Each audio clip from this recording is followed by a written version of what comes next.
Kembali lagi bersama saya, Dean Sifar pada HTML and CSS Tutorial. Kali ini kita akan membahas chapter 4, yaitu Gulp dan SCSS. So let's dive in. Pertama-tama, kita akan membahas mengenai menggunakan Gulp sebagai automation. Apa sih itu Gulp? Gulp adalah sebuah toolkit untuk mengautomate dan meningkatkan workflow Anda.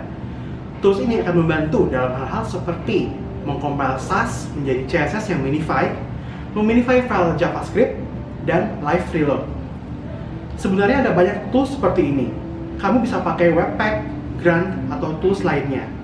Tapi dalam tutorial kali ini, saya akan menggunakan Gulp untuk contohnya. Oke, pertama-tama, bagaimana sih cara men-setup Gulp? Pertama, pastikan kamu sudah menginstall Node.js. Lalu, cek versi Node.js-nya berapa. Saya rekomendasikan versi yang terbaru, which is versi 12. Lalu, masuk ke folder kerja Anda dan buat dua folder baru, yaitu folder core and then folder public.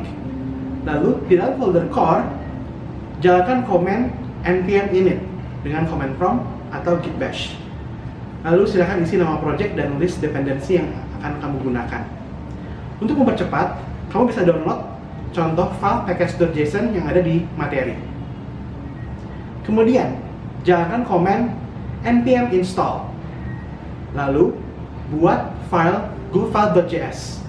Silakan ambil contoh gulpfile.js yang saya sediakan di materi. Lalu, terakhir, tinggal jalankan aplikasi dengan menjalankan run command gulp. That's it. Untuk lebih jelasnya, kita akan coba langsung di coding. Oke, pertama-tama kita akan mencoba instalasi Gulp. Pertama-tama, teman-teman bikin folder baru untuk tempat kerjanya.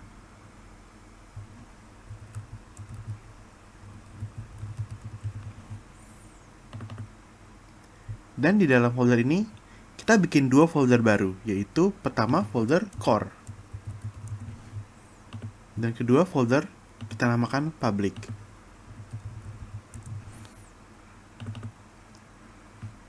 Di dalam folder core, kita akan instalasi Gulp-nya di sini.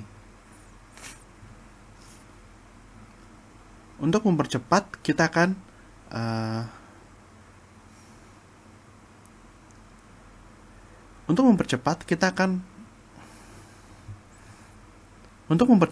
teman-teman silakan download file package.json yang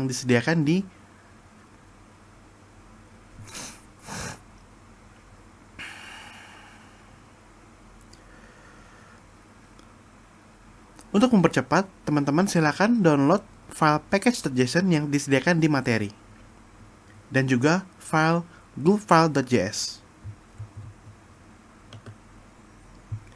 Nah, jika sudah, kita akan jalankan command npm install. Teman-teman bisa buka command prompt atau kalau yang punya git bash bisa di klik kanan dan git bash here. Di sini kita jalankan command npm install.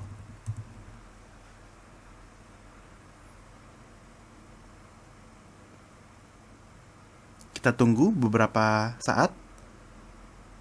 Nah, akan terlihat dia lagi jalan prosesnya.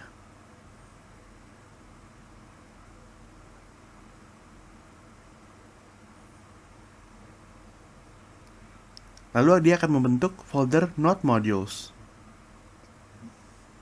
Kita tunggu beberapa saat lagi. Oke, jika teman-teman sudah melihat ujungnya seperti ini, maka ini artinya adalah npm install sudah berhasil. Tapi kita belum sampai ke menjalankan Gulp. Sekarang kita buka dulu foldernya di Visual Studio Code. Jika sudah, kita akan buka folder core. Di dalam folder core kita buat dua folder baru. Pertama, folder views. Dan juga folder SAS. Di dalam folder views, kita akan buat file index.html. New file, buat file index.html.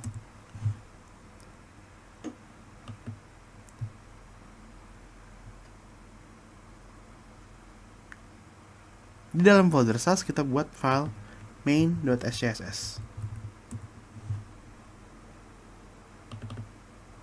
Untuk file index.html, isinya kita akan ambil dari template HTML yang pernah kita buat kemarin. Lalu siapkan isi file.html-nya dengan tag HTML dan tag head dan body.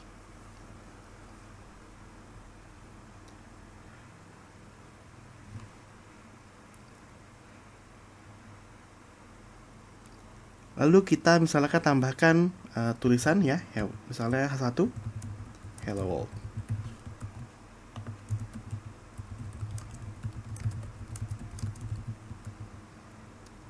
Dan di file main.scss kita tambahkan styling dulu, misalnya body, background color.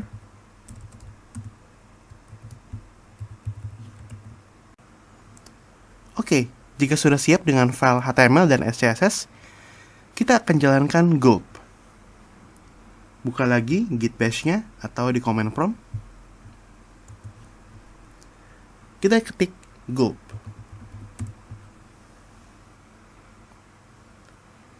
Nah, jika gulp berhasil, tandanya di paling ujung dia akan membuka akses localhost 3000.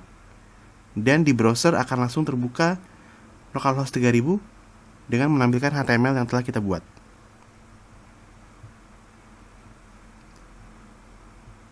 Kita tambahkan styling, misalnya bodinya kita kasih warna background.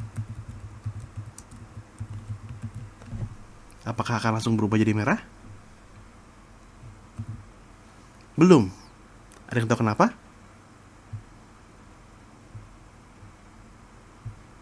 Karena file CSS ya belum kita include di HTML.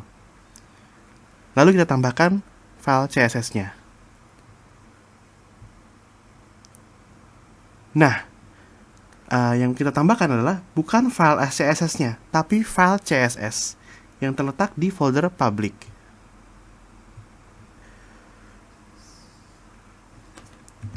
Lalu kita tambahkan file CSS-nya yang terletak dalam folder public, assets, dan folder CSS.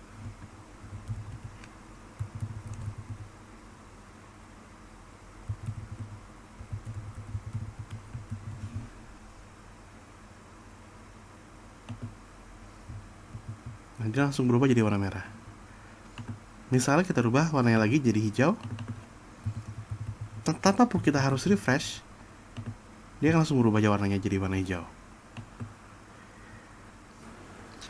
Nah, mungkin teman-teman bertanya, kenapa yang di-include itu file main.css yang terletak di folder public, assets, dan CSS. Nah, kita buka file gulp.js-nya. Di sini adalah semua yang mengatur aktivitas yang dijalankan oleh gulp. Nah, singkatnya, di sini kita ada beberapa function. Nah, pertama kita perhatikan function sassmain. Ini adalah function yang merubah atau mengconvert file.scss menjadi file CSS. Kalau kita lihat di sini dia memanggil variable path.sass.main yang di-define di sebelumnya di sini kita sudah define. Kita panggil semua folder, kita panggil semua file SCSS yang dalam project ini. Lalu kita panggil objeknya di function ini. Lalu diproses dan dia akan di line 48 kita lihat di sini ada pipe gulp.dash target path lalu ke folder assets CSS. Maka dari itu semua file SCSS akan diproses oleh function gulp ini dan hasil rendernya akan terrender di folder assets CSS. Nggak hanya SCSS juga, tapi gulp juga memproses file HTML yang kita buat di folder view. Maka dari itu kalau teman-teman lihat di sini kita ada dua folder core, ada folder public. Kita coding di folder core, CSS kita ada di folder sass main.css, HTML kita ada di folder views index.html, tapi yang dirender adalah yang dalam folder public. Di sini ada lagi index.html dan assets-nya, CSS-nya.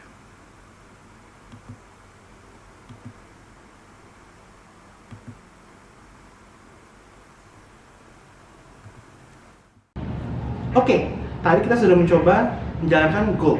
Saya review sedikit. Directory folder kamu seperti ini. Ada 2 folder, yaitu core and public.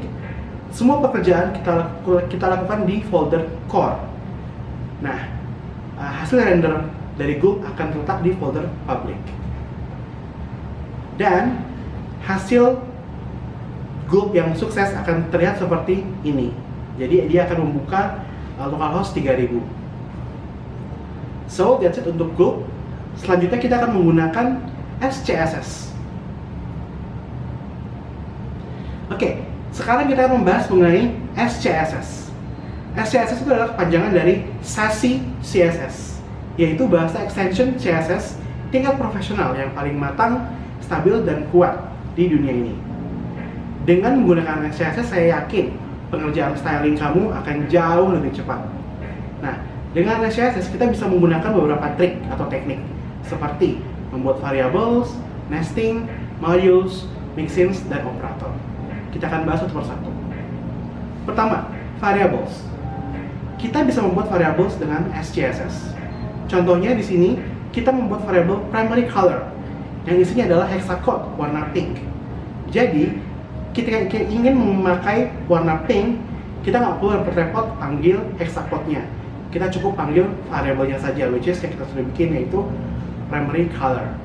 So, kita langsung coba aja di codingan, oke? Oke, sekarang kita akan coba langsung bermain dengan SCSS. Kita mulai dari variabel. Nah, misalnya kita punya HTML seperti ini strukturnya, yaitu ada menu dan tulisan. Kita akan coba pertama kali rubah warnanya si menu ini, si linknya. Misalnya kita tambahkan color, misalnya CCC. Nah, kan biasanya kita bikin seperti ini. Cuman dengan adanya SCSS, kita bisa buat warna ini menjadi variabel. Jadi, instead of kita langsung tulis warnanya di dalam value, kita buat variabel misalnya abu-abu atau gray, kita pakai bahasa Inggris ya.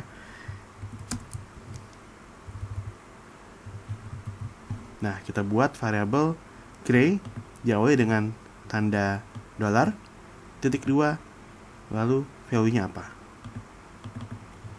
Nah, di sini kita tinggal panggil gray. Kita lihat di browser hasilnya seperti apa. Nah, sudah jadi abu-abu. Nah, misal lagi kita tambahkan variabelnya, misalnya kita pengen kasih si navnya ini kasih warna ya. Misalnya warnanya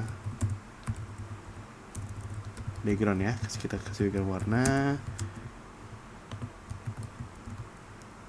Mungkin jangan CCC, tapi kasih warna yang beda.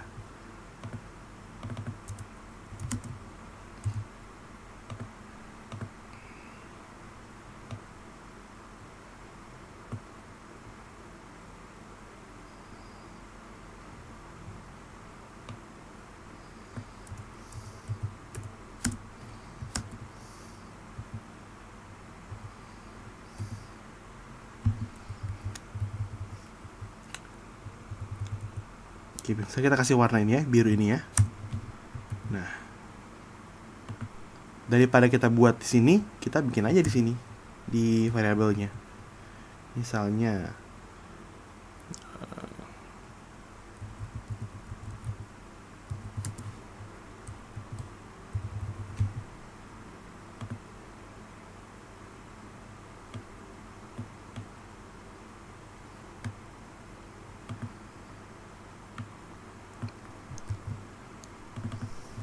lalu kita panggil di variabelnya. Variabelnya sih, lu jelasin nggak usah jelasin.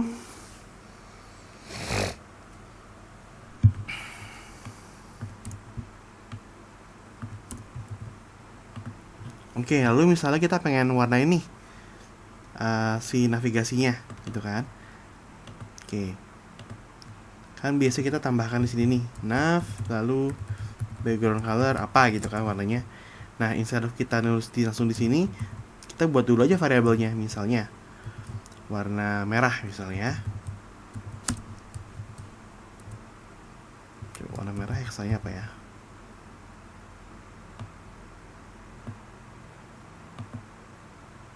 Nah, misalnya ini ya, misalnya ini value-nya, lalu kita panggil aja variabelnya di saat kita tulis di value di background untuk nav.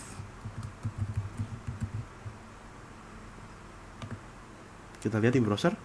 Nah, sudah jadi warna merah gitu. Jadi variabel ini sangat membantu banget untuk supaya kita tidak menulis berulang-ulang. Misalnya kita pengen kasih border color di navnya dengan warna abu-abu yang sama dengan yang si huruf link, kita bisa langsung panggil juga gray lagi di sini. Jadi kita tidak perlu menulis hexacode-nya berulang kali karena sudah di-define pertama kali di variabel.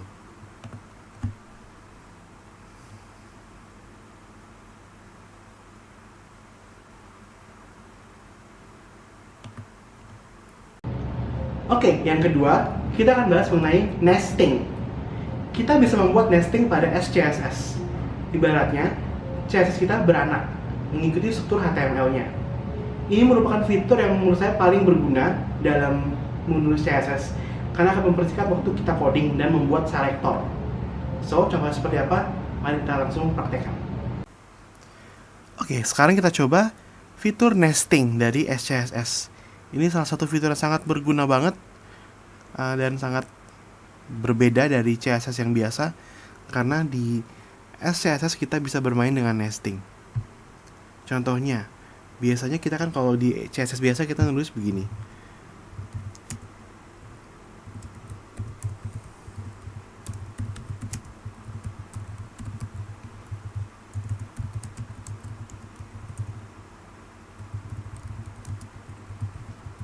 Nah, biasanya kalau kita di CSS kan nulis kayak gini nih. Nah, biasanya kalau kita di CSS kita nulisnya seperti ini kan, dimana kita harus mendeklar berkali-kali selektornya. Itu pertama untuk yang nav, lalu untuk yang nav UL, lalu untuk yang nav ULLI. Dan bisa kita harus nulisnya sangat panjang lah ya CSS-nya, selektornya. Nah, dengan adanya SCSS, kita nggak perlu lagi nulis selektor sebanyak ini. Kita tinggal panggil untuk style yang ada di children element, kita bisa nesting di parent elementnya. Contohnya, misalnya untuk yang nav UL, karena dia masih ada di dalam nav UL-nya, kita bisa tulis di dalam sini. Jadi di dalam nav ini kita tambahkan UL display flex. Jadi yang ini udah nggak perlu lagi. Nah, misalnya yang ini nav ULLI, dia kan berarti kan nestednya 2 kali, childrennya LI dalam UL dan dalam nav, berarti kita tambahkan di sini.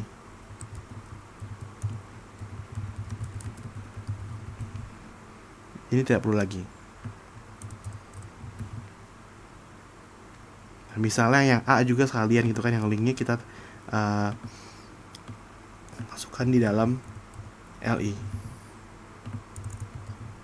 Nah, cuman mungkin catatan buat teman-teman, jangan terlalu banyak nesting juga, karena kalau terlalu panjang nestingnya nanti juga kurang bagus. Jadi kita bataskan maksimal di 4 atau 5 level nesting. Kita lihat hasilnya ya. Oke, sudah bagus. Kita ya tinggal styling beberapa style lagi.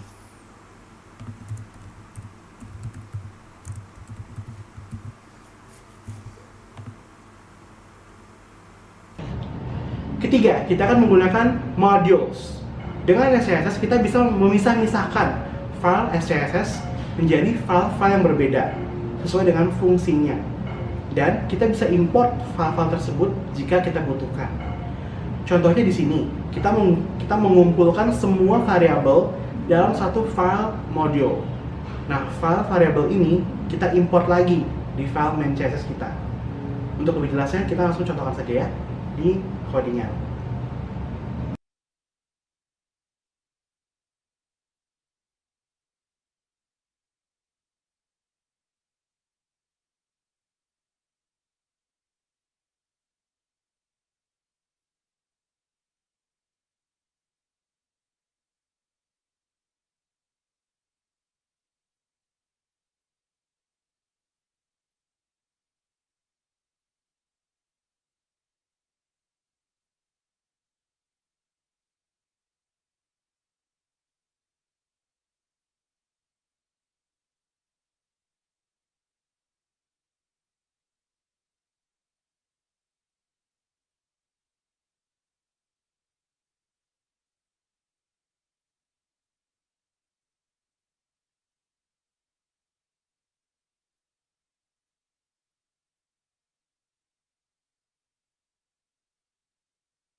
Keempat, ada yang namanya mixins.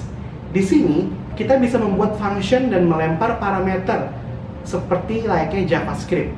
Cuman ini buat CSS. Contohnya di sini kita punya mixin untuk transform CSS.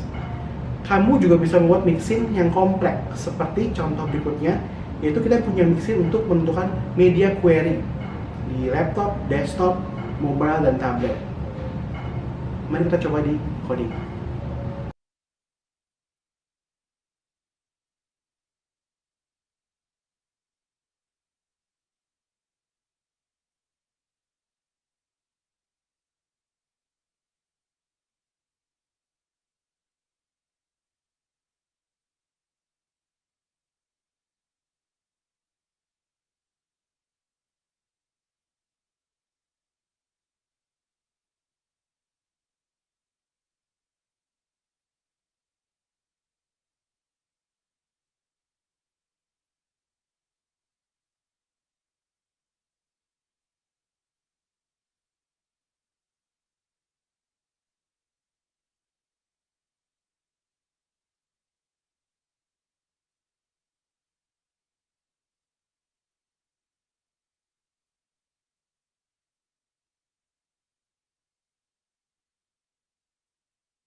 Oke, lalu terakhir kita punya yang namanya operator. Maksudnya apa sih? Di sini kita bisa melakukan operasi perhitungan matematika dalam SCSS. Contohnya, kita di sini menentukan angka lebar dengan perhitungan perkalian dan pembagian. Jadi daripada kita yang ngitung dan pakai kalkulator, mendingan kita pakai operator di SCSS.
Alright, so that's it for today's session. Kita sudah mempelajari Gulp dan SCSS. Kita sudah menggunakan Gulp.js sebagai automation, SCSS dan HTML. Lalu, kita sudah mempelajari SCSS untuk mempercepat pengerjaan styling. Dan kita sudah mempelajari teknik-teknik dasar SCSS seperti variable, nesting, mixins, modules, dan operator. So, see you on next chapter.